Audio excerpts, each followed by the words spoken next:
Hello students, I hope you all are fine. Now let us discuss our topic infinite limits.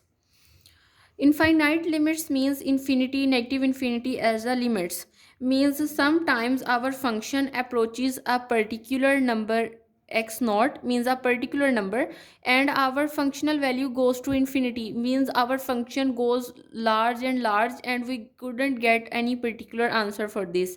Then we say that our limit approaches to infinity or minus infinity depending upon the situation of the function in which way it behaves. Now the definition says that we are talking first when our functional value approaches to infinity, and then we will see what will happen when our functional value approaches to negative infinity. Now we say that f of x approaches to infinity as x approaches to x naught means our functional value approaches to infinity whenever our x approaches to a particular x naught. And we write that limit x approaches to x naught f of x is equals to infinity if for every positive real number b there exists a corresponding delta is greater than 0 such that for all x means here for every positive number real number b. I will explain it graphically. Now first of all let me explain what I write here. Means we find a positive real number b and a corresponding delta number such that for all x this condition implies this. Means if 0 is less than x minus x naught is less than delta, then this implies that our function f of x is greater than b. For example, it is the graph of some function. Okay, and for example here we specify that our number b exists. Okay, and its corresponding, here is the interval x naught minus delta and x naught plus delta. And what we say in the definition is this: we find a positive real number b and we find also a corresponding delta interval, because you know that if we look at the delta interval far from here, then our b value or functional value just lie between this one. It couldn't cross, lies here or here. So that means we find our delta such that this condition implies this. Means if I take any means here is our b, then if I substitute the value x naught, then our function will cross it, means it exceeds that b value, means our f of x will be greater than b. Okay, and means if we take any real number b, then our functional value will be greater than that particular real number, and then we say that our function approaches to positive infinity.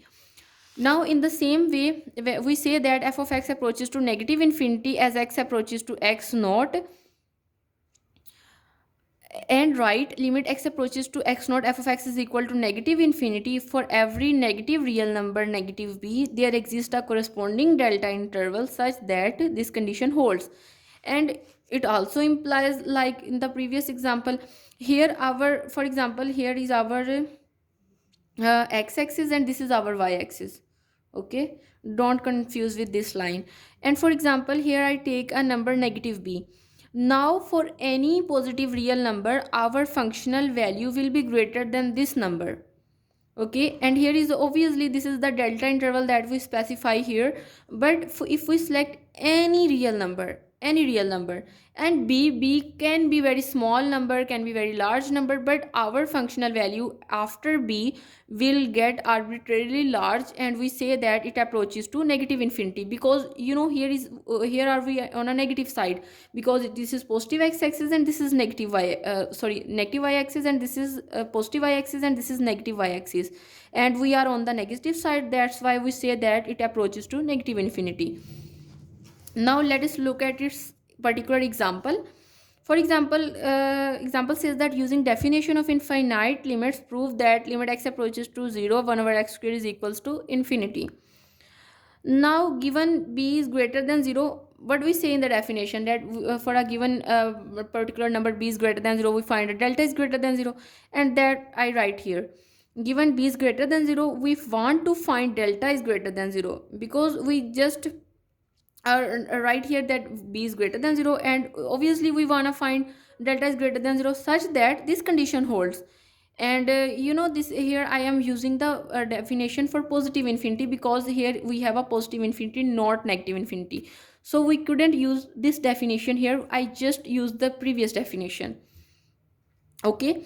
And this is here, if we look at our definition, then it says that 0 is less than x minus x naught is less than delta. And the same thing I write here, that 0 is less than x minus 0, because our x naught is 0 here, and our functional value is 1 over x square, and that I write is greater than b, because according to this definition. Now we know that a delta interval becomes this, because x minus 0 means x, and it will be equal to 1 over x square, because absolute value will also give a positive answer, and x square will also give us a positive answer here. And 1 over x square is greater than b. Now if I take b here, then 1 over b is greater than x square. That means x square, if I take x square here, and then x square is less than 1 over b, and if I take square root on both sides, then I get this answer. Then if I choose delta is equal to, because in the previous lectures I also explained that when we are trying to find delta, then we have to take this inequality, means the inequality in which the function is involved, and try to solve till we find a particular delta. Now here I solve this value, and then if I choose here delta is equal to 1 over square root of b, or any smaller positive number, then we see that x mod is less than delta, implies, okay, if I write here delta, then I get this definition, because if I choose here delta, then it is nothing more than this, because it will exactly be this, and I can write just here 0 is less than this one. That means 1 over x square is greater than 1 over delta square is greater and equals to b. Okay, that means our here is our 1 over x square, and we know that our 1 over x square is greater than 1 over delta ka square, and is greater than or equals to b. Means in this way we can find our particular b, for which our a particular f of x, means functional value, will be greater than that. And in this way we can prove our result, or we can prove our theorem or example.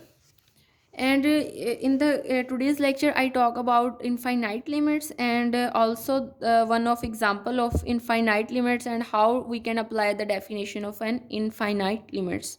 Now this is all about today's lecture, and thank you so much.